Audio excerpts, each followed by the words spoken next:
So my name is Jennifer Pfeffer, and I'm a teacher on special assignment for 1 hour of my day with the ILE department. And then the rest of my day, I'm an English teacher at King High School. And my co-presenter, Tina, you want to introduce yourself really quick? Hi, I'm Tina Lanou. I'm a TOSA with ILE. I see lots of familiar faces. I'm so excited to see you guys and to be here with you. All right, so today we are going to go over our connections to our guide for instructional design, our objectives, but our main most of the meeting is what is Edpuzzle, teacher experience, student experience, and then we'll review. So here is our agenda. Okay, so when we are moving forth into our goals that these are set forth with us for the guide for instructional design. Our goal is that our students are able to think critically, communicate effectively, and solve problems creatively. And so as we look for this, a lot of tech tools can help us accomplish this in our classroom. And so one of those tech tools that we're going to talk about is Edpuzzle. The goal also is that our students are able to work more independently. So it doesn't matter if we are talking about a TK classroom, which is where my 4-year-old is at Pachapa, or if we're talking about my 11th grade class English that I teach. All across the board, we would like them to lead in their own learning. And so Edpuzzle is an awesome tool for that. So that connection. Those of you who have been around for a while in our district, you've heard this about Samar talking about technology integration. Our goals, and this also go along with Superintendent Hill's goals of our higher DOK levels. Our goal is that we're going to use technology to modify our learning and redefine what we can accomplish in our classroom and our student learning. And so Edpuzzle, again, is going to help us get into this top tier of transformation with technology instead of just another thing that we're handing our students. All right, so today we have 3 pretty straightforward objectives. Our first objective is to learn when and how to use Edpuzzle. Our second objective is to experience Edpuzzle as a student. And so you guys are going to experience what that looks like. And then our third goal is to experience as a teacher.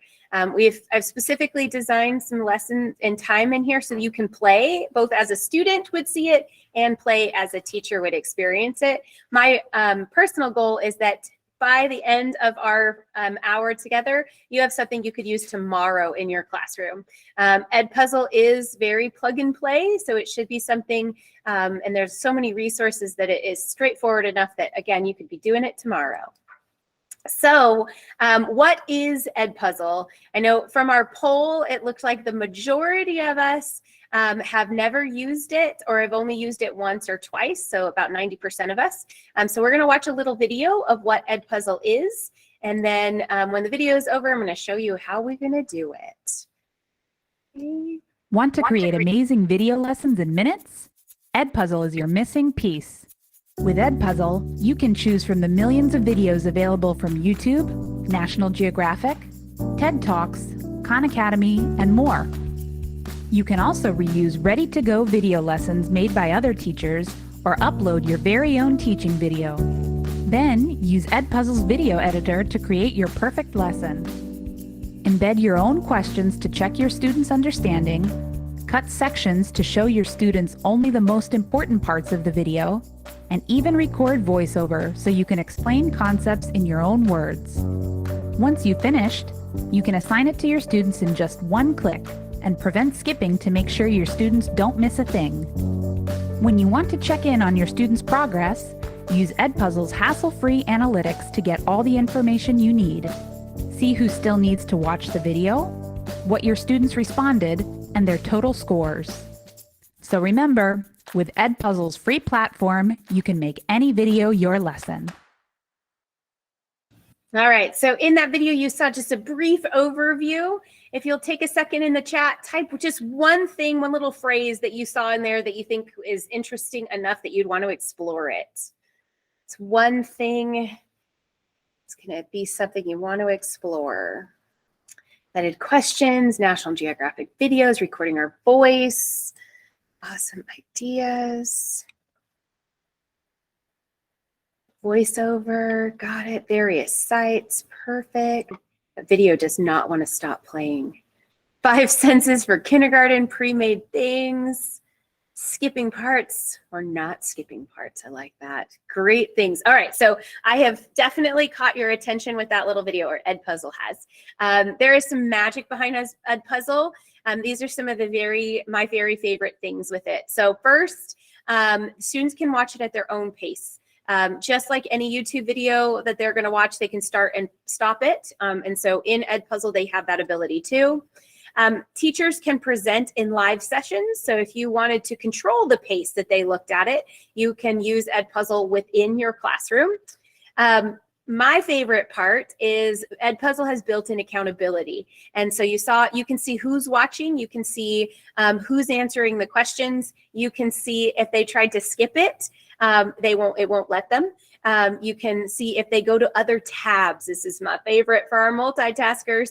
My 11-year-old at home, at distance learning, I watched him every time. He's like listening to teacher and then goes to another tab. In Edpuzzle, if he goes to another tab, it's going to pause that video. This kind of like our Keenan trainings we had to do. If you change tabs, it stopped. So this is a way for our students to do it that way. We can monitor our student progress through that Edpuzzle. And then there's the audio responses for open-ended questions. So if you have a TKer who's not going to be able to type a sentence, or you have a student who is an EL student that might want them to be practicing their language, or if you have a student that you're just going to let talk, lots of different ways they can actually record their audio for you. It also, this is one of things that is very, very helpful. It has screen recording automatically built in. So if you wanted to create your own video, automatically directly in Edpuzzle, you can screen record yourself and add your questions. So you do not have to use another app and then bring it in and then edit it. It does it all in-house for you, okay, which is very, very cool. I just wanted to show you some of the teacher magic. So this is from my actual class. We did this assignment on August 18th. So here, this one is what the overview looks like. So if you were in your class, so 26 out of the 36 of my students finished this assignment. Okay, then if I click into this assignment, I can see each of my students and the score that they got. Brooke right here didn't finish. You can see that her score is low and this little green line is not full, and then she's not turned it in. She hasn't said that she's finished. Now, if I open an individual student, so if I clicked on one of these names, I can see this is part of that accountability. So this is one student, so they received a 70 out of 100, but they did watch the whole video. They got 11 out of 14 questions right. And actually, even if I look down here, these little teardrops are each of the questions, and I can even see what color it color codes if they got them right, if they got them wrong. Okay, so this is part of that accountability that is really, really cool about Edpuzzle. Now, when to use it. There's three main ways that you could use this in your classroom. There's hundreds of ways, but you can use it in class. So if you are looking to do a station rotation, and so you wanted them to practice something while you're doing a small group, or you wanted to have your designated ELD time where they're working on this thing and then they're working on this thing. If I'm in a high school Spanish class and I want them to practice vocabulary in one part, I want them to watch a video another part, and then I'm going to have a group that's doing an oral conversation with me. I could use this in class in that way. For listening comprehension, for individualized work, I can also do live sessions. We're not going to show and do live sessions in the intro class, but in our advanced class, which is happening at the end of September, we will show and teach how to do those live sessions as well. This is also a great way to assign as homework or extra practice or reinforcing of practice, so anything that's going to complement your lesson. Because you have the accountability piece, you can tell that they have actually done this. In my English classes, I teach an AP English class, and I send them to watch these videos, and without Edpuzzle, I can't guarantee if they've actually watched it. They tell me they have, but with Edpuzzle, I can guarantee that they have. I could be demonstrating math problems.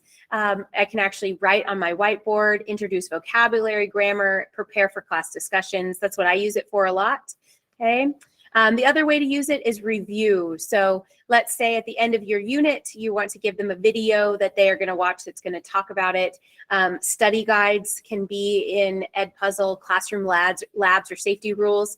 If you have something that you are going to teach over and over and over again, it would be even worth you creating an Edpuzzle.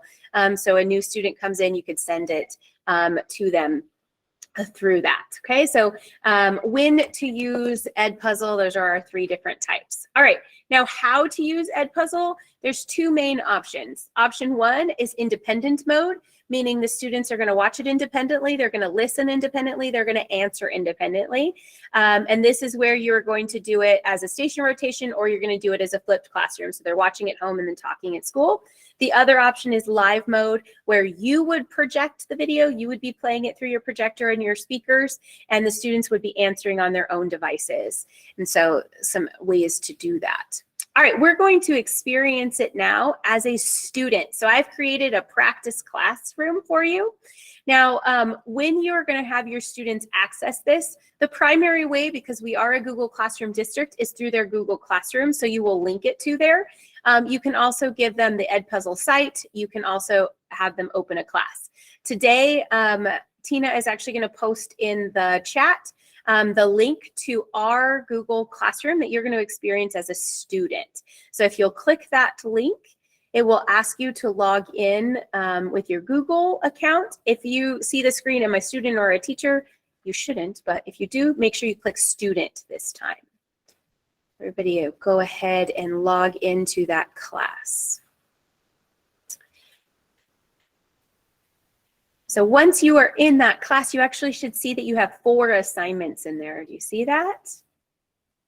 All right, so you're a Brain Pop Junior, Master Procrastinator, 10 differences between Canadians and Americans, and name that film. So you have 4 different assignments. You'll notice around, as you are looking at this, that you see your assignments, you see your due dates. I'm actually looking at this as a teacher, but you'll notice when you look at it as a student, it looks very, very similar, right? So you can see each of those assignments. Okay, before I have you click in, I want to show you just a couple of tips that we want to tell our students. So the first thing is we want them to see and find where the rewatch button is. We can see our individual progress, so we can see where we are at in the chart. And then the other part is for the, if we're asking them to type a response or use an audio response, it's going to mark it as a 0 out of 100 until we as the teacher go back and look at it. So we just want to let them know not to be discouraged by that, because we will be giving them a score. Okay, so as we are experiencing this, I want you to go look around. I want you to open one of the assignments that I've given you, start playing with it. I'm going to give you 5 minutes to play, and then when the timer comes off, I want you guys to come back. I know it's exciting to keep going, but in order to make sure that we get to how to do it, we need to keep our 5-minute timer. Okay, so again, I'm going to start our music timer, and so play. If you have questions, now is a great time. You can type them in the chat or you can come unmute. But go ahead and play in Edpuzzle as a student, looking at those assignments that I have given you. As a teacher over here, I am seeing what you guys are playing with. So if I was doing this live, I'm going to share this tab. So those of you who are like, I've got it, I see what a student sees. You want to switch back to your Google Meet. You can see what, as a teacher, I'm looking at as you guys are playing live. So it looks like I have 8 answers that I need to look at in the Brain Pop Junior video. I see 2 answers in the Canadians and Americans video. Okay, 4 of you have opened Master Procrastinator. 16 of you have opened the Icebreaker game and named that film. That obviously was far more exciting because you got to listen to some music. So again, from the teacher's perspective, I know you guys are still playing, but from the teacher's perspective, I can also see where you've chosen to play. Okay, and if I wanted to open this specifically, I can even see who is playing in each place. Now, because this is not linked to Google Classroom, it's just whatever name you've typed in. When I link this to my Google Classroom, I'll see those actual names. Okay. But I have 8 answers to grade, so I can see what is our open-ended questions in there. 22 more seconds. So wrap up wherever you are playing as a student for me. Our comeback question in the chat. What is something you just saw that you like? What is something that you just saw that you like?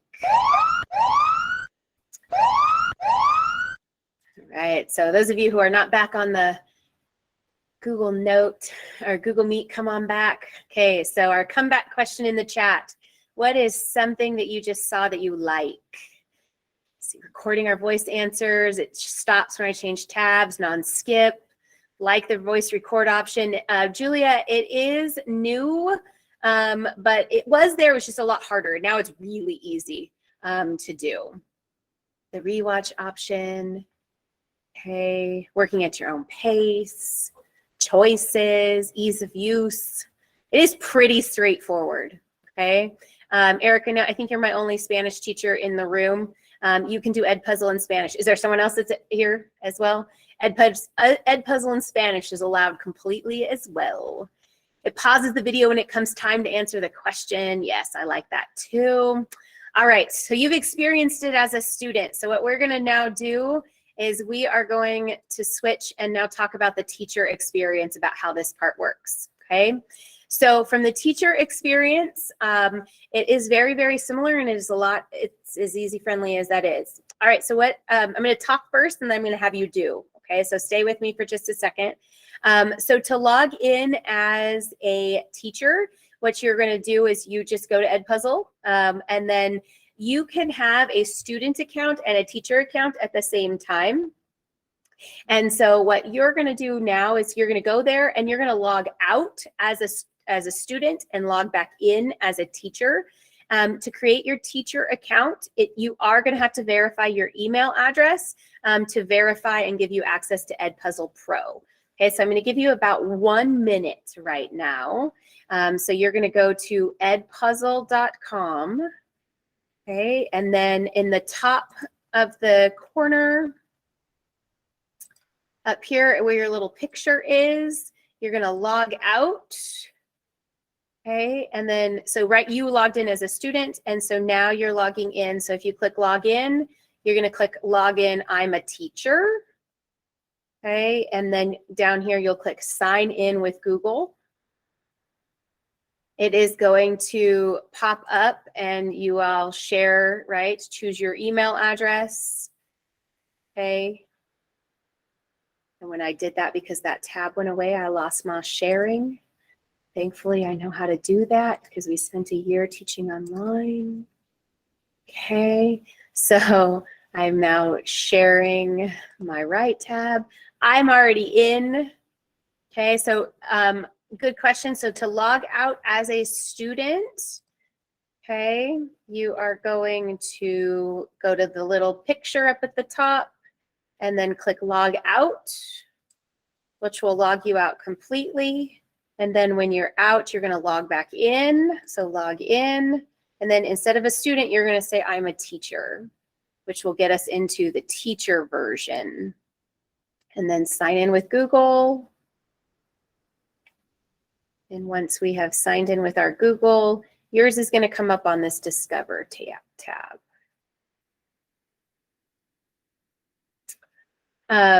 It's in the very top corner. So it's my picture, it's my Google picture, which is here, up here, very, very top right-hand corner. Oh, you have to leave the class to log out. So you're here.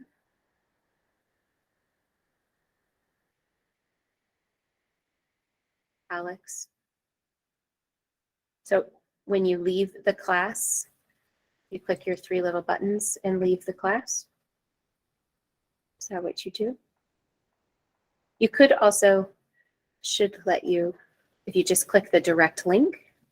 On the top right, it just says leave open class. And once you leave open class, thank you very much. So leave open class. And then it will say, okay, so you can leave the class. And now you'll be to the page where you can log in as a teacher. Okay, so instead of typing your password, you are going to log in as Google, and so you won't actually need to type in your password. Okay, so if I'm logging in as a teacher, and then instead of typing it here, mine is defaulted because I've logged in a bunch of times, but instead you're going to sign in with Google. Okay, so once you sign in with Google, it will pop up the other window. Okay, and that's where you'll click your email address, and it will take you directly in as a teacher. And again, you're going to have to confirm your email address.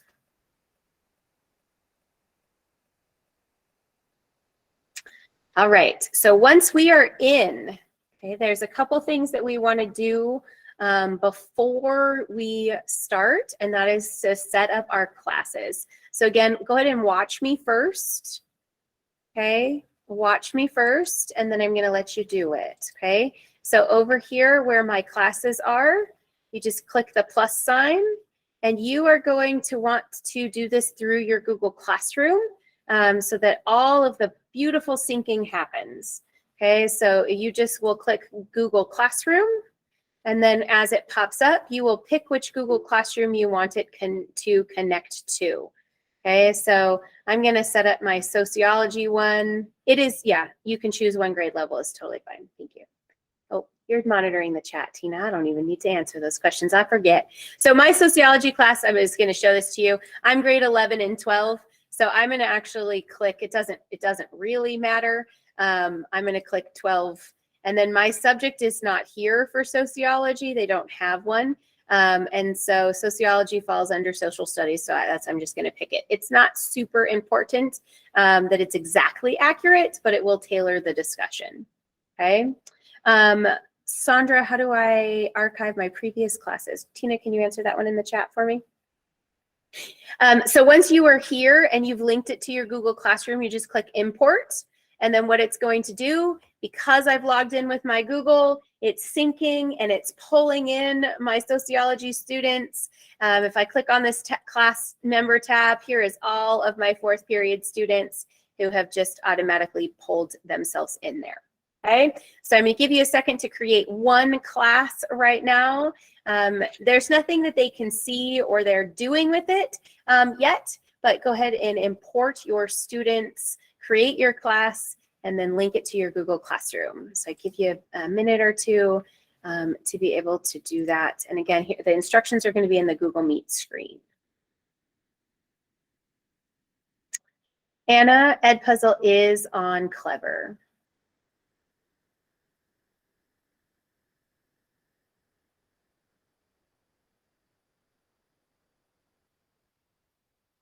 Holly, the students do not leave your Google Classroom or your Edpuzzle unless you do it automatically on purpose. And that's because they are synced into our instructional strategy. So that is a Steve Dunlap Google decision to do it on purpose. So they're Aries synced, and then we are not leaving them because that's part of their educational record unless we remove them. I mean, if they're gone out of my Google Classroom, so they've withdrawn from my class and they're not in my Google Classroom anymore, and I resync my class with Edpuzzle, they don't leave Edpuzzle. That's just the way it is. Okay, let me find out that one for sure. Okay. I'm not 100% sure the answer. So I will find out for sure, and then I will get back to you. Thank you. Or why it's not working. Thank you. No problem. I'm writing it down so I don't forget. All right, so we created a class. We've made it work. Again, you can go back to this as well. Okay. Sandra, they do. It's still there. Okay, so once you have set up your class, so these are the steps. These are part of our presentation that we just went through. So once you have set up your class, you have this Discover tab at the top. So right here, you can see this Discover tab. This is where you are able to search all of those videos that Edpuzzle has already created. Okay, so in this Discover tab, there's hundreds of them. Okay, so what we are going to do right now is once you find a video that you're interested in, okay, so again, I'm going to show you. So I just set up my class for sociology. So my sociology class is studying culture and subculture right now. So I can do a couple of things. So I can use these drop down, drill down to get more things, or in this top search bar, I can actually search for specifically what I'm looking for. So they're doing culture and subgroups. That's what we started today. And so I can actually search for different things that have already come up here. So here is, I'm going to just choose this video. So Brianna Garcia has inputted, this is a crash course video. But if I scroll down, this is the really cool magic comes in. I love this part. So I recognize this is Nicole Sweeney. She is the host of the crash course video. But if I scroll down, I can actually see 163 other teachers have used this video, and they have added their own questions. So Craig Owen has 9 versions. Lisa West has 11, right? And I can see, and I can keep going. I have similar videos. So all these people have taken this YouTube video and they have done stuff with it. And so it's made it so that I don't have to do stuff with it. So let's say I pick this one. So I have the video proof. If I want to use it, but I want to edit it. So they've asked 7 questions and I can see where those 7 questions are. I can actually go into this edit tab, and then I can start editing where they ask the question. So these questions are actually in French. And so I'm like, oh crap, that's not going to help me. I don't want to have my sociology in French. I'm going to not use this one. So I'm going to finish and I'm done. I'm moving on. I'm like, oop, that video is not going to work for me. So I'm going to go out of it and I'm going to pick a different one, okay, when I start looking at the details. Okay, so right now, I'm going to give you just a couple of minutes. I want you to find just one video that is something that you could do tomorrow or the next day in your class. So go in the Discover tab, go find a video that is something that you could do. All right, hopefully everybody found one. Okay, your comeback question in the chat. What did you just find? Did you find something you could use? It's a simple yes or no in the chat. Find something we can use, a yes or no. This is our comeback question. I like comeback questions because it makes you have to come back to the chat and you actually have to type back in there. All right, so I'm seeing yes, yes, yes. All right, so once you have this video, stay with me and then I'm gonna let you go play. Once you have this video, you have 2 options. Okay, you can choose to keep it exactly the same. So I am in my crash course video. I'm not in the French version. I can copy it. And if I copy it, it becomes mine. It now has my name on it, option, or I can edit it if I want to add other questions. I can also go directly to assign this. So if I click assign right now, this is for my sociology class. So it pops up for this assignment. If I click sociology over here, these are where my options are. And there's a couple really important options in here. So I want to show this to you. So I want it to start, and I actually don't want this to start today because I don't want them to see it yet. I want them to see it tomorrow at 12 a.m.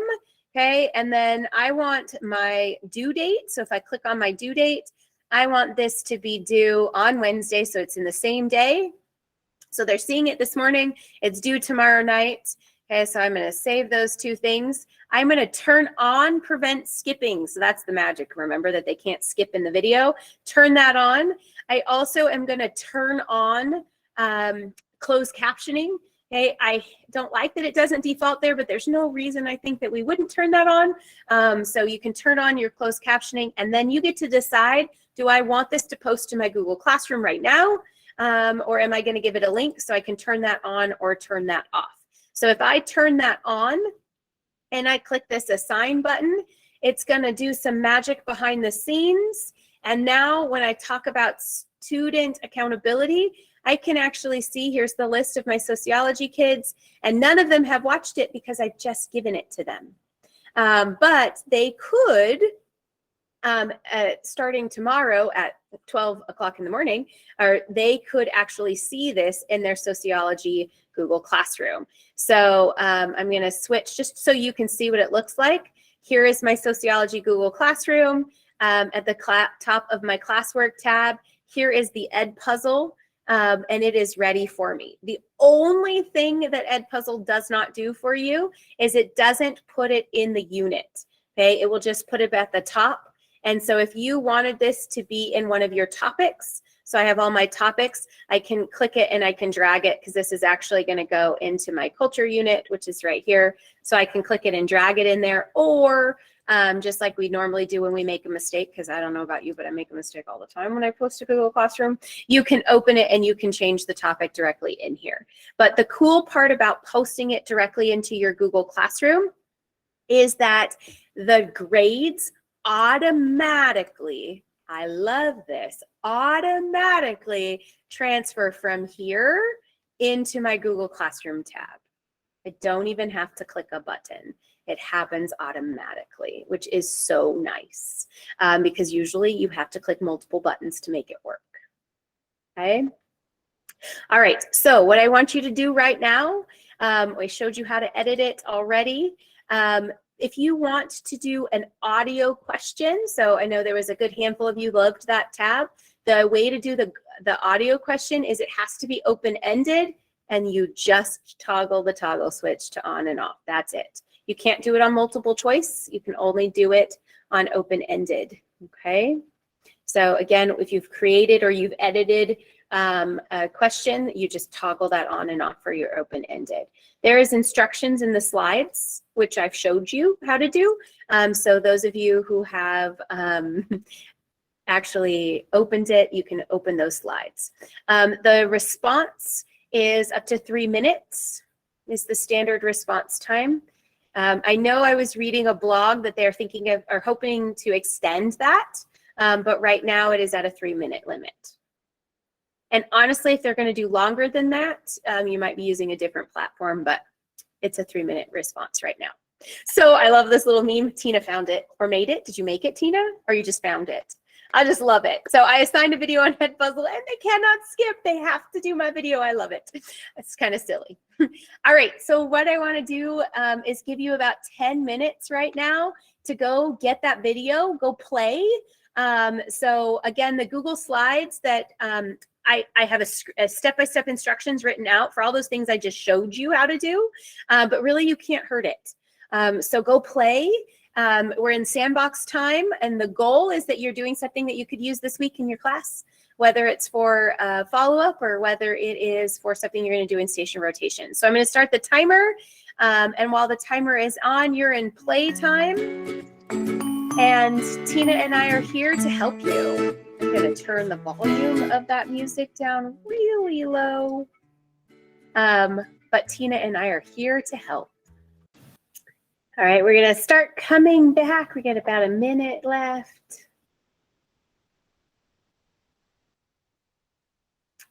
For your comeback question in the chat, it's going to be, when are you going to try to use this?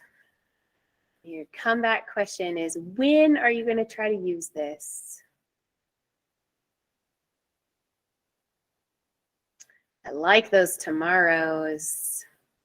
Sandy, if the video is removed from YouTube, it may or may not be an Edpuzzle. It just depends on if Edpuzzle has caught up with YouTube or why. So I had a couple that I used last year, and 2 of them were removed, and 1 of them was there and 1 of them wasn't.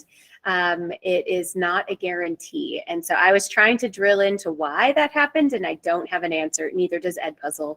And all of those things. So they do live in the power of YouTube sometimes, but not all of the time. So it is one of the frustrating things. All right, tomorrow, Thursday or Friday next week. Tomorrow, of course, Amy, I appreciate the excitingness. All right, next week, I got lots of things. All right. The cool part is you can use it whenever. All right, so I hopefully you saw those little things that you can do and see the excitement. All right, so a couple really other fun facts. It grades all your multiple choice questions for you. progress is saved in the Edpuzzle gradebook. You can oops, I went too far. You can provide feedback in Edpuzzle. Not only do you grade your multiple choice, but you can actually add comments. If you want to learn more in some of those deeper things, our next training is September 27th in KickUp with me, and I can get you some details. If you have friends that you're like, you need to come, there will be an October version of this exact same class. You can also give them the link to join the Google Classroom so they can do that as well. All right, so revisiting our connections really quick, our goal is to use this to help modify and redefine the way our students are learning in our classroom. We want them to think critically, communicate effectively, and solve problems creatively, along with leading in their own learning. So hopefully you were able to see ways that Edpuzzle would help you do that in your classrooms. All right, so if there's any questions, I will stick around longer than the 4:45, but we're going to move into both our KickUp and our time card, so you can get paid for this time card right now. Okay, so for KickUp, you need to confirm your attendance, and there is a little survey for you to take about what we are working on. So Tina just put the link in the chat, the Pulse KickUp. So if you click that, you'll click confirm attendance and type in the code. Okay, so everybody does need to do that. And then I would deeply appreciate you completing the feedback form about our session today. Give you about 2 minutes to do that. Sorry, do we need to confirm attendance on KickUp and fill out a time card as well? Yes, Where there is. The time card, I'm sorry? That's our next step. So I'm going to give you a little bit of time to do that, and then the time card is coming next. Thank you. Yeah. I gave us 10 minutes at the end to do these 2 activities as part of our hour. So give you a little bit of time. So click the link in the chat and then confirm your attendance. You'll use that code along with completing the survey really quickly.